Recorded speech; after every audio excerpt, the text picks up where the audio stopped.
What's up, everybody?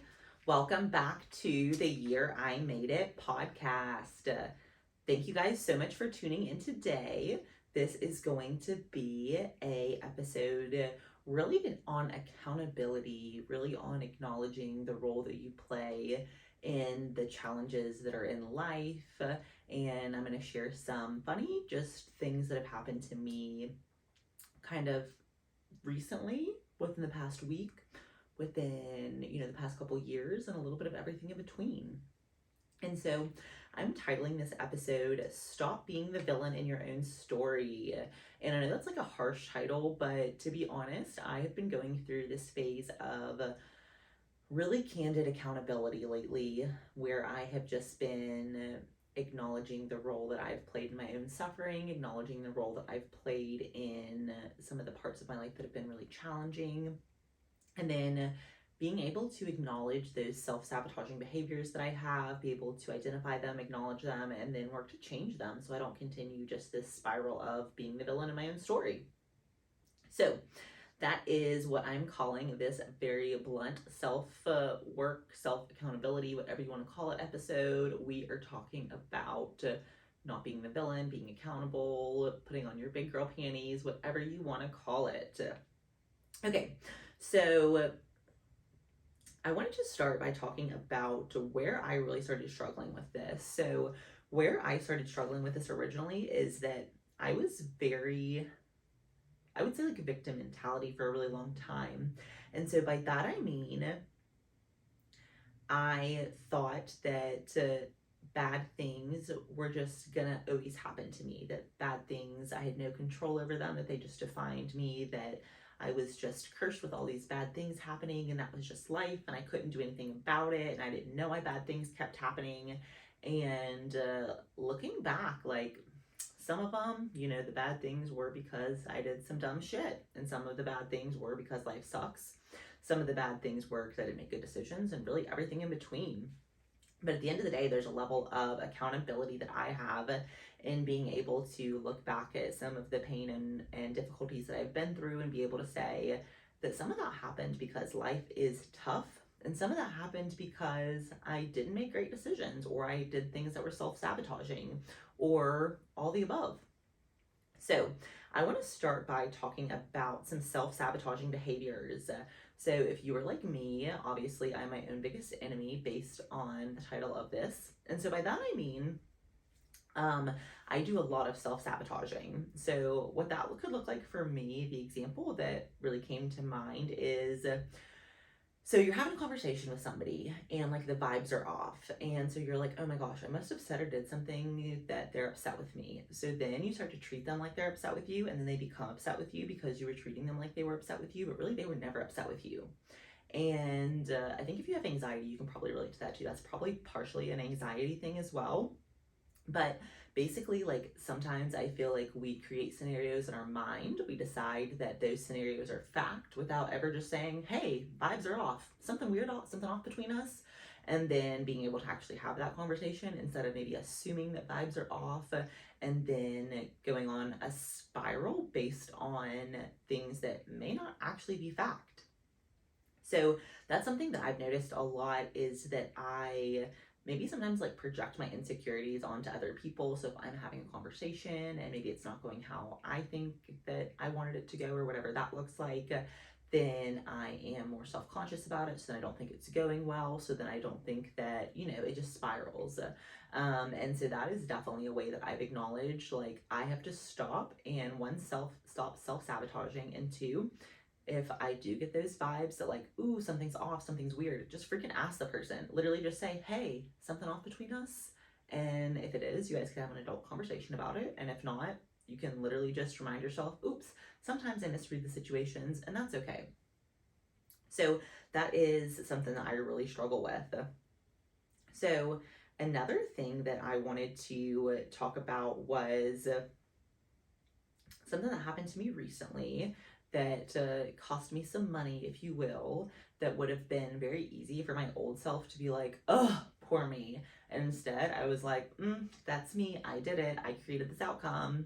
So I have been super fortunate to have a work vehicle for the past couple years. So I have not had auto insurance. So I let my insurance lapse. And then I went on a personal trip where I needed insurance. So I called and I got my insurance reactivated. And would you guys believe that my insurance that I just reactivated is almost 2 times the amount of the insurance that I had before I let my insurance lapse?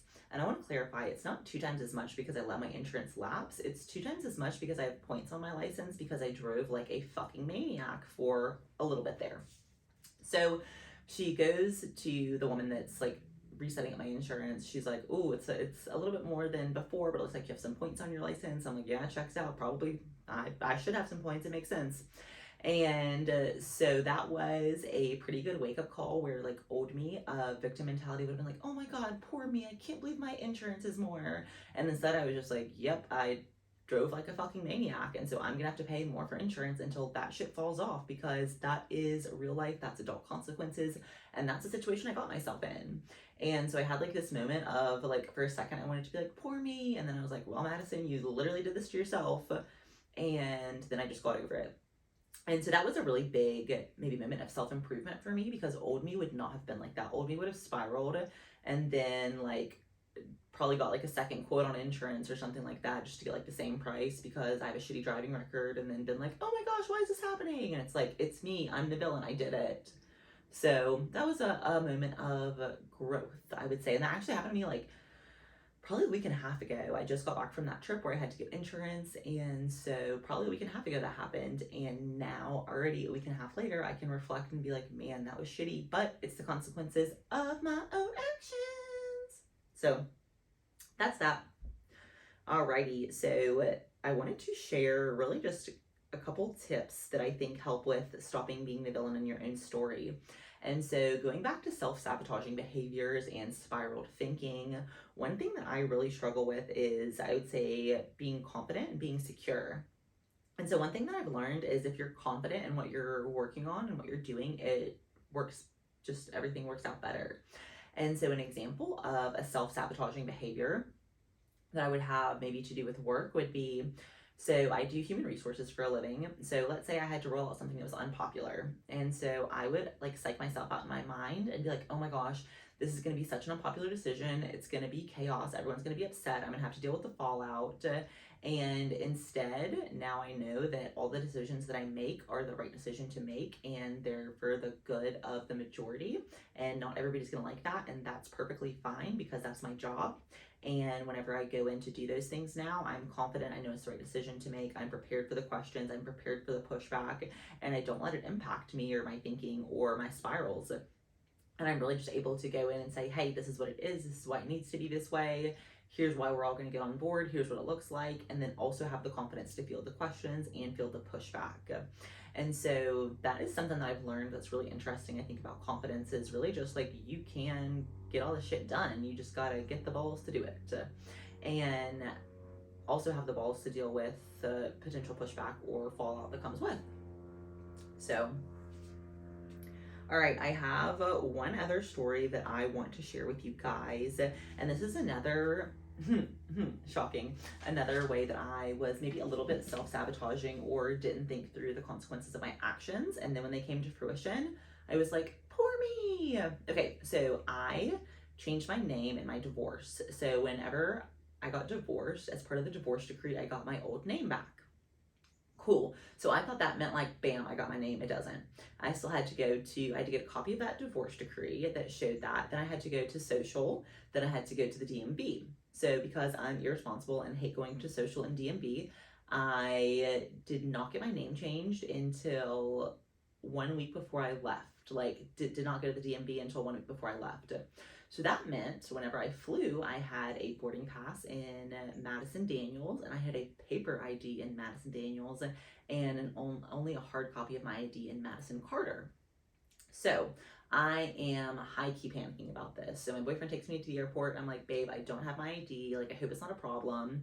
But also, I want to clarify, I had looked into this. So, like, I had looked into, like, what happens if you don't have the hard copy of your ID. And so I literally had my paper ID, my social had already come, I had my divorce decree, I had my paperwork showing that I went to social, that I went to DMV, and I had the hard copy of my old ID. So, like, I had everything that, oh, I also had an expired passport too. I don't know why, but, just in case, had that too. So I had all the forms of ID. There was no way I was not getting on this plane. Nonetheless, I had anxiety. So we're on the way. I'm like, oh my gosh, kind of high key freaking out about it, telling my boyfriend about it. He's like, babe, I'm sure it'll be fine. I'm like, yeah, yeah, you're right, you're right. I've got everything. It's going to be fine. So I get there, it's a non-issue. Literally no one cares. No one cares. It doesn't matter. No one cares. My hard copy of my ID and my boarding pass don't match. Since I e-checked in, I didn't even have to show them my ID at the gate. Like just phenomenal things, right?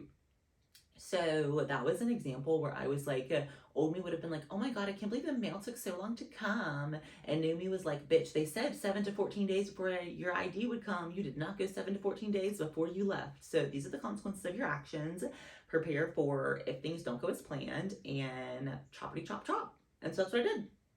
So I wanted to share all of that with you guys because that was a story of me having consequences to my actions and then allowing my thought spirals to like self-sabotage and worry about things that literally were a non-issue.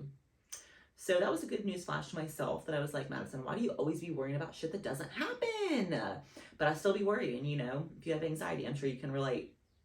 So that I wanted to share with you guys because that literally just happened to me. And also, so I like had a freak out about this on the way there and on the way back. So I had 2 freakouts, and at neither point was it an issue. So I want you guys to know that like multiple meltdowns, non-issue, just it's a non-issue. So that was a good moment of realization, of acknowledgement of self-sabotage, and acknowledgement to stop doing that.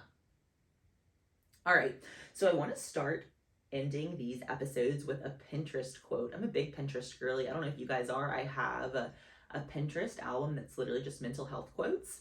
And so I wanted to start sharing one of those that tied into the topic at the end of every episode. So the Pinterest quote that I stumbled upon that I thought really resonated with this episode was healing also means taking an honest look at the role that you play in your own suffering. And damn, is that a level of accountability that none of us want to have to do? And I'll tell you, it's hard. Like, it's hard and it hurts to be able to be like, it's me, I'm the villain. I got to stop doing that. But it also is so freeing once you heal, feel, and accept that. And then you literally just like move on to the next phase. And so really just being able to identify where you cause your own demise also allows you to heal, allows you to be in a better spot, and really overall just allows you to be a happier and healthier version of yourself, and then allows you to identify the self-sabotaging behaviors and change your thought patterns instead. So that I thought was something that was super cool and relatable to this topic. So I want to really just remind you guys that if you are self-sabotaging, just acknowledge it to yourself, just admit it, start being confident instead, start acknowledging where you self-sabotage, start having adult conversations instead of assuming, and really just make peace with yourself. Identify your self-sabotaging behaviors, identify where you don't show up because you're triggered or because you're unhealed, and heal those versions of you so you don't get triggered and you don't show up in those ways anymore. And it's hard and it's a lot of work and it's not fun, but it's what you got to do, babes. So thank you guys so much for tuning in to this episode of the Year I Made It podcast.